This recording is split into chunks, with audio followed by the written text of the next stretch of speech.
When you believe in something, believe in it all the way, implicitly and unquestionable. This is a very inspirational quote that talks about wanting something and going for it. That talks about having a dream and making that dream realistic. It talks about having the courage to believe in something and not letting the world stand in your way. This quote comes from a man who did just that. A man who went for his dream and he achieved it. A man who we are all familiar with and we all grew up around.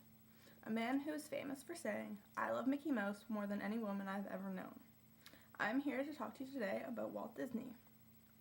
So I want to start off by discussing Walt's earlier years prior to what we know as Disney, and then I want to talk about Walt's life and his company, the Disney Company, and then I want to finish by talking about Walt's place in the animation world.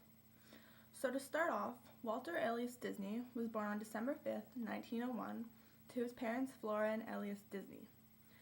He was born in Chicago, but prior to Walt's birth, his parents actually lived in Huron County in Ontario.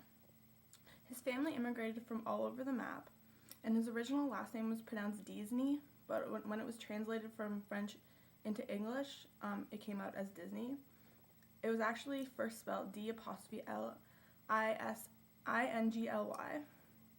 and a lot of people believe that he was adopted because of this for some reason, which he actually wasn't, it's just a rumor. After 4 years, Walt and his family moved to Missouri, where his brother Roy lived, and this is when Walt realized his love not only for drawing, but also for trains.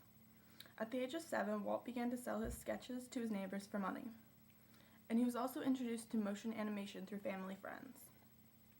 Walt and his family moved back to Chicago, where Walt was enrolled into high school. He became the cartoonist for the high school newspaper, and at the same time he was taking night classes at the Chicago Art Institute.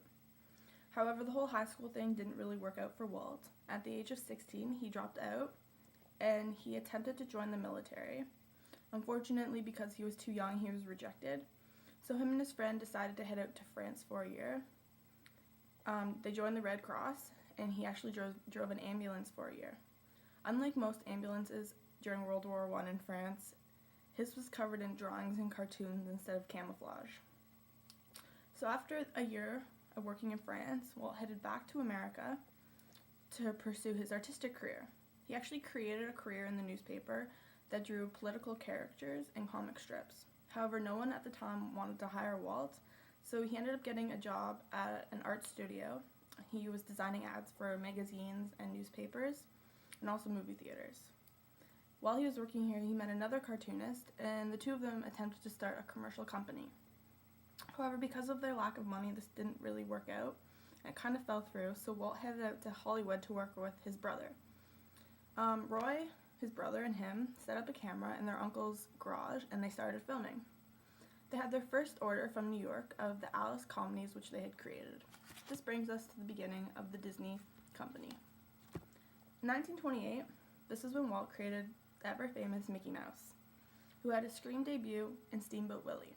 Mickey Mouse was actually based on a mouse that Walt had once adopted. And Walt actually did the voice for the earliest Mickey Mouse cartoons.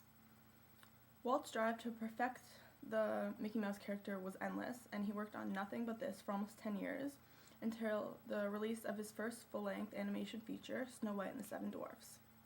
Because the movie was made during the Depression, the $1,499,000 that it cost to make the movie was completely unheard of at the time, because the economy had no money. During the next 5 years, Walt also created Bambi, Pinocchio, and Fantasia. And for those of you that have seen Fantasia, you may remember the sorcerer whose name was Yen Sid, which actually is Disney backwards. This brings us to World War II and the participation of the Disney Company in this.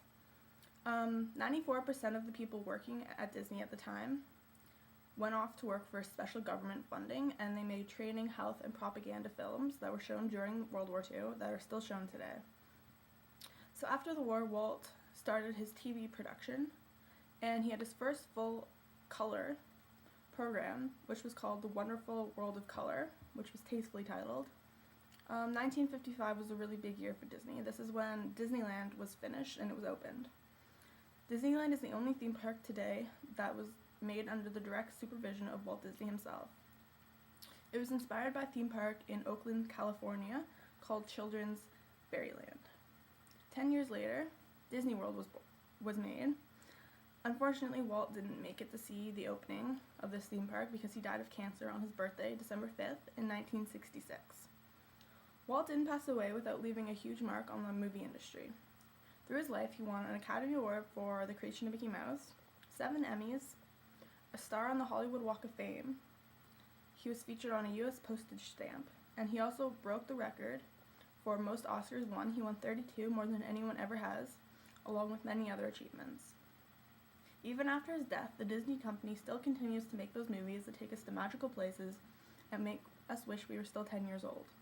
Movies like The Little Mermaid, Lion King, and my personal favorite, Hercules. Walt taught us that we should reach for our dreams. And I'm not telling you should go and drop out of school and join the military. I'm just saying that if you want something, you should go after it. And if you believe in something, you should believe in it all the way, implicitly and unquestionable.